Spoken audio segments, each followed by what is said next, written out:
Sagabal na nga sa kalsada ang mga tambak na gulong, may iligal pa umunong ginagawa ang isang negosyo sa lungsod ng Caloocan.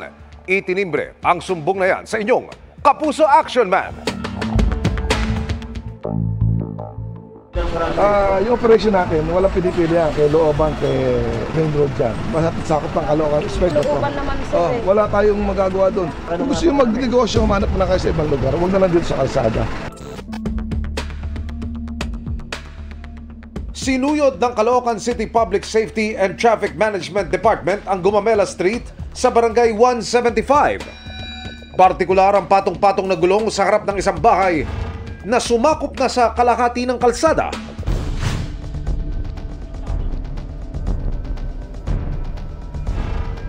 Kailangan natin may labas yung gutter.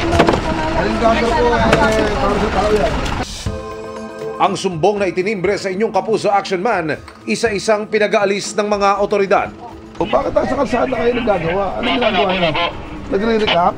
Ano lang po yan, boss? Pag-uwi lang, mapag-uwi. Pero bawal din ah. Opo. Tama nyo na yung gulong din sa labas. Bawal din eh. Bawal yung ginagawa nyo yung pagguhit na ganyan. Kasi wala na nawawala na sa standard yung gulong. Makipag-usap kayo sa amin kasi bawal yan. Wala rin kayong permit. Bukod sa paglabag sa City Ordinance dahil sa mga tinambak na gulong sa kalsada, iligal din umano ang ginagawang pagguhit sa mga segunda manong gulong ng pamilya ni Celso. Di niya tunay na pangalan. Medyo delikado to. Nawawala yung standard ng gulong. Susunod na po natin dito is closure.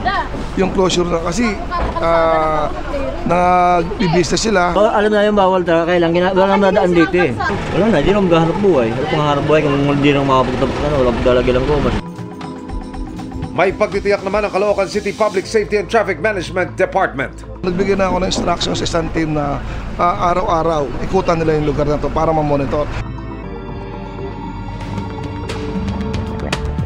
Mission accomplished tayo, mga kapuso. Para sa inyong mga sumbong, ipadala nyo lamang sa Kapuso Action Man Facebook page.